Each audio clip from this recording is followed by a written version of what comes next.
Rice பண்ணுறோம். புதினா ரைஸும் எக் ஃப்ரை பண்ணுறோம். கொஞ்சம் புதினா தம்பி அப்புறம் வந்து எக்கு ஃப்ரை எக்கு இது மிக்சியில் போடுறதுக்கு வந்து ஒரு வெங்காயம் சும்மா கொஞ்சமாக பூண்டு கொஞ்சமாக இஞ்சி அப்புறம் ஆஃப் லெமன் ஒரு கப்பா இஞ்சி அது கவர் பண்ணி ஆஃப் லெமன் கொடுக்கலாம். பச்சை மிளகாவே இல்லை, ரொம்ப கொடூரமான பச்சை மிளகா இருக்குது. அது வந்து ஃப்ளேவர் கரெக்டாக இல்லை. வந்து புதினா வந்து இது கொஞ்சம் அரைச்சி வந்து பேஸ்ட் மாதிரி புதினாவும் கொத்தமல்லி கொஞ்சமாக ஒரு 2 பீஸ் மட்டும்ன்றனால ஸோ கொஞ்சமாக இருந்தால் போதும்.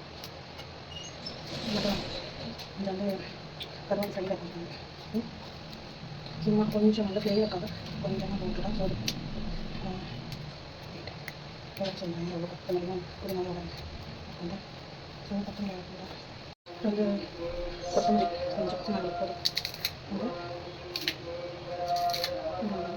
அப்புறம் வந்து ஒரு கைக்குள்ள இருக்க மாதிரி புதினாவும் கொத்தமல்லியும் கைக்குள்ள இருக்க மாதிரி போடணும்.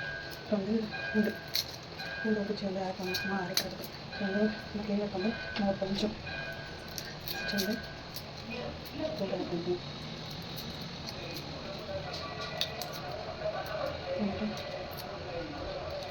சும்மா கொஞ்சமாக பூண்டு ஒரு 5-6 கல் பூண்டு இருந்தால் போதும். பூண்டு ஒரு 5-6 கல் போட்டு அப்புறம் வந்து இஞ்சி வந்து கொஞ்சம் இதில் ஆட்டி போட்டு கொஞ்சம் வச்சுட்டு தோல் செய்யணும்.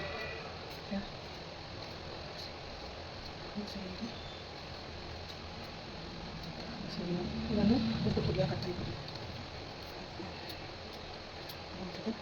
வந்து அவ்வளோதான். கொத்தமல்லி புதினா பூண்டு இஞ்சி இப்போ வந்து வாஷ் பண்ணிவிட்டு இதில் போட்டுட்டு சுட்டு நான் அரைக்கணும். எழுந்திரியா